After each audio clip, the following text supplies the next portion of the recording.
Bernt leaned over a backed-up toilet and flourished a shabby wand.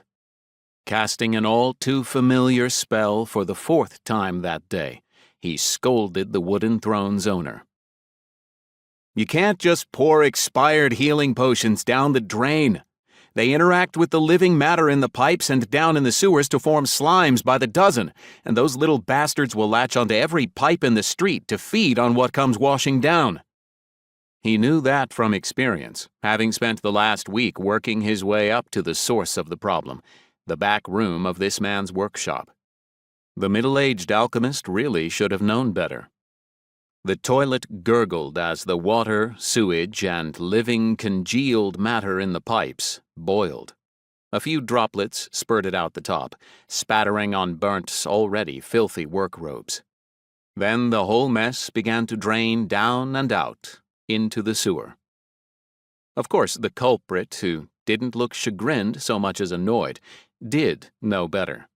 Expired potions were controlled substances, meaning that they had to be destroyed by trained professionals at specialized facilities for a fee. While dumping them down the drain was illegal, the man would only be fined once per proven violation. So as long as he'd dumped a lot of potions down the drain at once, he'd likely saved a bit of silver in the bargain. That it came at the expense of the entire neighborhood and his own clogged-up toilet didn't seem to concern him overmuch.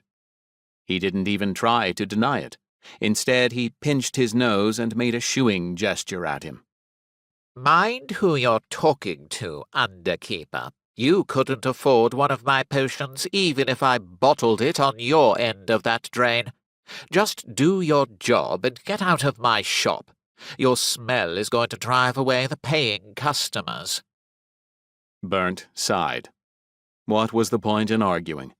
Pulling out a sheaf of damp papers, he filled out a citation for illegal waste disposal, imbued it with his mana to sign it, and cast a minor duplication charm for the alchemist's records.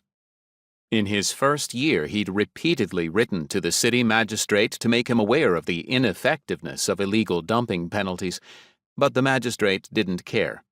The citations brought in a bit of revenue, and the city had more urgent issues to deal with. Monster incursions, political tensions with neighboring states, organized crime, and the occasional rogue warlock left little time for things like updating city sanitation regulations. Besides, the problem was already solved.